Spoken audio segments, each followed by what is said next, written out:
जय माँ भवानी आपण मानक आस्ट्रोशक्ति कार्यक्रम को स्वागत। बृहस्पति महाग्रह हेउछंती ग्रह जगतर सबुठारु अधिक शुभ ग्रह।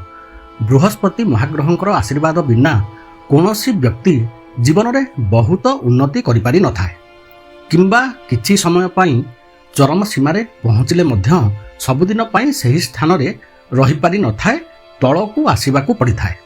कारण बृहस्पति महाग्रह हेउछंती धनर मालिक, बाणीर मालिक, बुद्धिर मालिक, ज्ञानर मालिक, संतान सुखर मध्य मालिक, विवाहर मालिक, व्यवसायर मालिक, समाजरे उत्तम संपर्क रक्षा करिवार मालिक, कर्मर मालिक एवं आयर मालिक ग्रह। एते सबु विभागर अधिपति ग्रह होइथिबारु बृहस्पति महाग्रहंकर आशीर्वाद प्रत्येक व्यक्ति विशेष मानंकु निहाती आवश्यक जीवन में उन्नति करिबा पाई। आमे माने आलोचना करुछे मेषरु मीन राशिर व्यक्ति विशेष मानंकु मे 1 तारिखरु बृहस्पति चलन वृष राशि को कौन शुभ एवं अशुभ फल प्रदान करिवो। आज आमे माने आलोचना करिबा धनु राशिर व्यक्ति विशेष मानंक पई बृहस्पति महाग्रह वृष राशि रे गोटिए वर्षर अवस्थान कौन फल प्रदान करिवे। वीडियोटी भल लागिले लाइक कमेंट शेयर करंतु, चैनल को सब्सक्राइब करंतु, जहा फल मोर प्रत्येकटी वीडियो आपण मानक पाखरे पहुंची जिवो। बृहस्पति महाग्रह जे हेले ऐश्वर्यर अधिकारी ग्रह, धनर ग्रह शुक्र ग्रहंकर राशि वृष राशि रे मे 1 तारिखरु गोटिए वर्ष जाए अवस्थान करिवे। एही अवस्थानर समय षष्ठ भावरे हेउथिबा जोगु धनु राशिर व्यक्ति विशेष माने जेतिकिटा शुभ फल पाइबा कथा सेतिकिटा शुभ फल पाई परिबे नाही।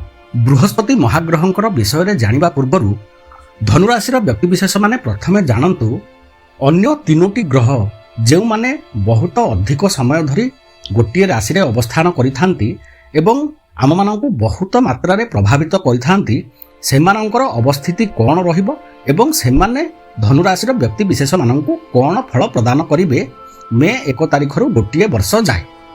शनि महाग्रह तृतीय भाव रे अवस्थान करिवे, जहा फल रे धनु राशिर व्यक्ति विशेष मानंकर साहस वृद्धि हेबो, प्रत्येकटी कार्य को करिबा पई उत्साहित हेबे, समाज रे निजर प्रतियारा को वृद्धि करि पारिबे, छोट यात्रारू लाभवान हेबे, उन्नतिर रास्ता सेमानंक पई खोलिबो।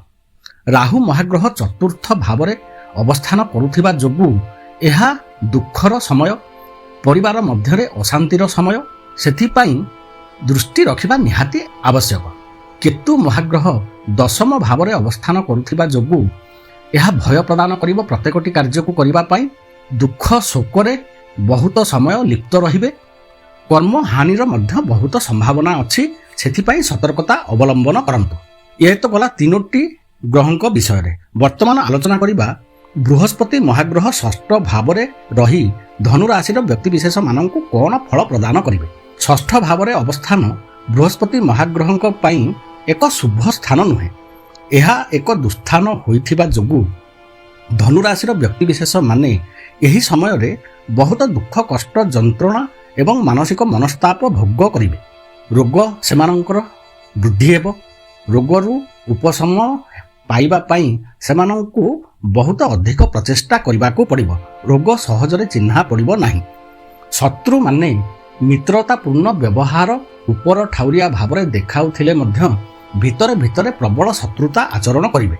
धन एही समय रे बहुत परिमाण रे नष्ट हेबाकू लागिबो, सेथिपाई धन को ठीक भावरे उचित जगार व्यवहार करिबा पई चेष्टा करंतु, नहले असुविधार सम्मुखीन हेबे।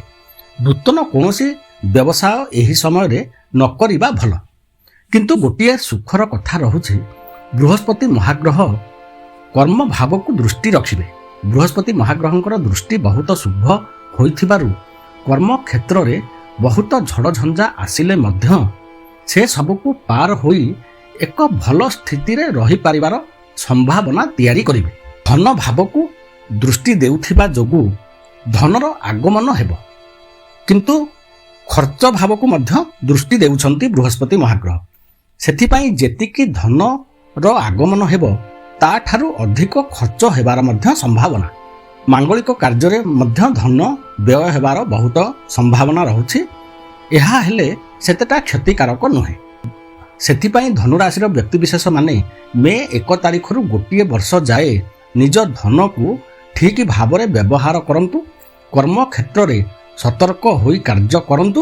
ନିଜର ଖର୍ଚ୍ଚ ପ୍ରତି ଧ୍ୟାନ ରଖନ୍ତୁ ଏବଂ ଗୃହ ପରିବାରରେ ଶାନ୍ତି ବନାଇ ରଖିବା ପାଇଁ ଚେଷ୍ଟା କରନ୍ତୁ। ବର୍ଷଟି ସୁବିଧାରେ କଟିଯିବ। ଆମେମାନେ 12ଟି ରାଶି ଉପରେ ଆଲୋଚନା କରିସାରିବା ପରେ ଆଲୋଚନା କରିବା ପ୍ରତ୍ୟେକ ରାଶିର ବ୍ୟକ୍ତିବିଶେଷ ମାନେ ଏହି ଗୋଟିଏ ବର୍ଷ ଯେଉଁ ଅଶୁଭ ଫଳକୁ ଭୋଗ କରିବେ ମେ 1 ତାରିଖ ପରଠାରୁ ବୃହସ୍ପତିଙ୍କର ଚଳନ ପରଠାରୁ ସେମାନଙ୍କ ପାଇଁ କ'ଣ ପ୍ରତିକାର ଉପାୟ କରିବେ। ଭିଡ଼ିଓଟି ଭଲ ଲାଗିଲେ ଲାଇକ୍ କମେଣ୍ଟ ସେୟାର କରନ୍ତୁ। ଚ୍ୟାନେଲକୁ ସବସ୍କ୍ରାଇବ୍ କରନ୍ତୁ, ଯାହାଫଳରେ ମୋର ପ୍ରତ୍ୟେକଟି ଭିଡ଼ିଓ ଆପଣମାନଙ୍କ ପାଖରେ ପହଞ୍ଚିଯିବ। ନମସ୍କାର।